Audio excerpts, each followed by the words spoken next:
வணக்கம். உங்களை வேதியியல் தமிழுக்கு வரவேற்கிறேன். இந்த கெமிஸ்ட்ரி 24x7 தொடர்ல நம்ம முந்தைய போட்டித் தேர்வு வினாக்களை ஒவ்வொன்றா பார்த்துக்கிட்டே வர்றோம். அந்த வகையில இன்னைக்கு நம்ம பார்க்க போற ப்ராப்ளம் சிஎஸ்சிஆர் 2020ஆம் ஆண்டு கேட்கப்பட்ட கேள்வியிலிருந்து நம்ம ஒரு ப்ராப்ளத்தை பார்க்க போறோம். இந்த ப்ராப்ளத்தின் படி பார்த்தீங்க அப்படின்னா, இந்த சப்ஸ்ட்ரேட் வந்து முதல் படியில எல்டிஏ கூட வினைபுரியுது, இரண்டாவது படியில பென்சைல் புரோமைடு கூட வினைபுரியுது. ஸோ இதுல இருந்து நமக்கு என்ன கிடைக்குதுன்னு பார்த்தீங்கன்னா, பென்சிலேட்டர் ப்ராடக்ட் வந்து நமக்கு கிடைக்குது. ஸோ இங்கே 4 ஆப்ஷன்ஸ் இருக்கு.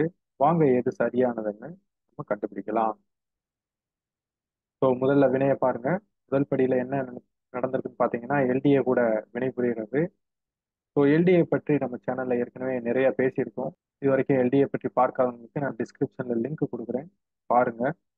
ஸோ எல்டிஏ வந்து பார்த்தீங்கன்னா ஒரு நான் நியூக்ளியோஃபிலிக் ஸ்டெரிக்கலி ஹிண்டட் ஸ்ட்ராங் பேஸ். இது பொதுவாக வந்து ஸ்டெரிக்கலி ஹிண்டட் சைட்ல இருக்கக்கூடிய புரோட்டானை எடுக்காது. ஸ்டெரிக்கலி லெஸ் ஹிண்டட் சைட்ல இருக்கக்கூடிய புரோட்டானை தான் இது எடுக்கும். சரி, நம்ம சப்ஸ்ட்ரேட்டுக்கு இங்க வருவோம். இந்த பொசிஷன்ல எந்த இடத்துல இருந்து எல்டிஏ புரோட்டானை எடுக்கும் அப்படிங்கிறத நம்ம பார்க்கணும். ஸோ இங்க வந்து பாத்தீங்க அப்படின்னா, இங்க ஒரு ஆக்டிவ் சைட் இருக்கு.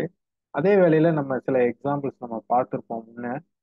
பென்சைலேட்டட், அதாவது பென்சைல் பொசிஷன்ல இருக்கக்கூடிய புரோட்டானையும் எல்டிஏ எடுக்கக்கூடிய பவர் இருக்கு அப்படின்னு.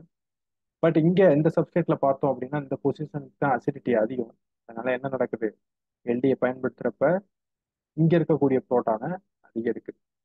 ஸோ அப்படி எடுத்துச்சு அப்படின்னா முதல்ல இந்த இன்டர்மீடியட் வந்து கிடைக்கும். இதனை தொடர்ந்து இந்த எலக்ட்ரான்கள் இங்கே போறப்ப உங்களுக்கு என்ன கிடைக்கும், கரஸ்பாண்டிங் ஈனலைட் அயான் வந்து உங்களுக்கு கிடைக்கும். ஸோ ஒன்ஸ் ஈனலைட் அயான் ஜெனரேட் ஆன பிறகு எதன் எதன் கூட வினைபுரியும், பென்சைல் புரோமைடு கூட அது வினைபுரிய போகுது. ஸோ இங்க இருக்கக்கூடிய ஸ்டீரியோ கெமிஸ்ட்ரி ரொம்ப முக்கியமானது, இதை கரெக்டாக நோட் பண்ணுங்க.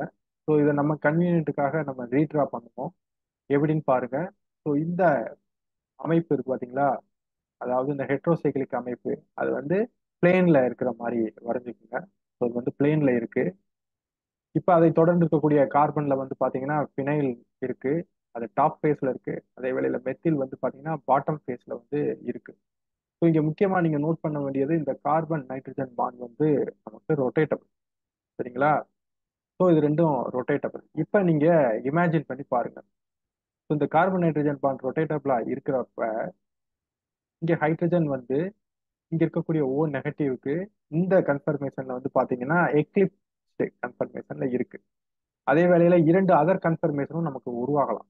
எக்ஸாம்பிள் வந்து பாத்தீங்கன்னா மெத்தில் இந்த பிளேஸ்ல இருந்துச்சுன்னா என்ன நடக்கும் பாருங்க.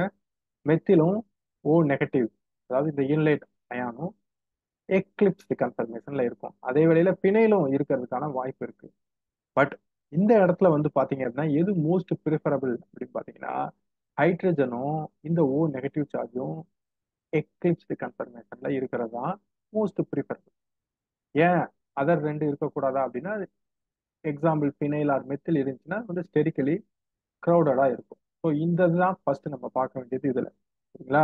ஸோ இது ரெண்டு எப்படி இருக்கு, இந்த ஹைட்ரஜனும் இந்த ஓ நெகட்டிவும் எக்லிப்ஸ்டு கண்டிஷன்ல இருக்கணும். ஸோ இது எக்லிப்ஸ்டு கன்ஃபர்மேஷன் தான் மோஸ்ட் ப்ரிஃபரபிள் கன்ஃபர்மேஷன். ஒன்ஸ் இந்த கன்ஃபர்மேஷன் உருவானவனே அதுக்கடுத்து எது கூட வினைபுரியும், பென்சைல் புரோமைடு கூட வினைபுரியும். இப்ப இந்த கன்ஃபர்மேஷனல் ஸ்ட்ரக்சர் ப்ரிஃபரபிளா இருக்கிறதுனால அதற்கு அடுத்து நம்ம பார்க்க வேண்டியது பினைல் எங்க இருக்கு அப்படின்னு பார்க்கணும். பினைல் டாப் ஃபேஸ்ல இருக்கு, மெத்தில் பாட்டம் ஃபேஸ்ல இருக்கு. ஸோ டாப் ஃபேஸ் வந்து பாத்தீங்கன்னா ஹைலி சீல்டா இருக்கு. எதை கம்பேர் பண்றப்ப, பாட்டம் ஃபேஸை கம்பேர் பண்றப்ப. அப்ப பென்சைல் புரோமைடு எப்படி அப்ரோச் பண்ணும், பாட்டம் ஃபேஸ் வழியில தான் அப்ரோச் பண்ணும். இப்ப பாருங்க எப்படி இந்த வினை நடக்குதுன்னு. இந்த ஓ நெகட்டிவ், அதாவது இந்த எலக்ட்ரான்கள் இங்கே வருது, அதை தொடர்ந்து இந்த எலக்ட்ரான்கள் வந்து பென்சைல் புரோமைட இருக்கக்கூடிய இந்த கார்பனை தாக்குது. இதை தொடர்ந்து பிஆர் மைனஸ் வெளியே போயிடுது. ஸோ இது எந்த மெக்கானிசம் வழியில் நடக்குதுன்னு பார்த்தீங்கன்னா, SN2 மெக்கானிசம் வழியில இந்த வினை வந்து நடக்குது. ஸோ இதை தொடர்ந்து உங்களுக்கு என்ன கிடைக்கும், இதோட கரஸ்பாண்டிங் ப்ராடக்ட் கிடைக்கும். இந்த பென்சைல் புரோமைடு வந்து பார்த்தீங்கன்னா கீழ்ப்புறமா, அதாவது பாட்டம் ஃபேஸ்ல நமக்கு அப்ரோச் பண்ணனால இந்த பென்சைல் புரோமைடு வந்து பார்த்தீங்கன்னா நமக்கு கீழ் நோக்கி இருக்கு. ஸோ இது வரைக்கும் நம்ம விவாதிச்சபடி பார்த்தோம் அப்படின்னா, இங்க இருக்கக்கூடிய 4 ஆப்ஷன்ல ஃபர்ஸ்ட் ஆப்ஷன் தான் மிக சரியான விடையாக இருக்கும். ஸோ இது வரைக்கும் நம்ம சேனலுக்கு சப்ஸ்கிரைப் பண்ணாம இருந்தீங்கன்னா சப்ஸ்கிரைப் பண்ணுங்க. மீண்டும் இன்னொரு வீடியோவில் சந்திக்கும் வரை நன்றி நண்பர்கள்.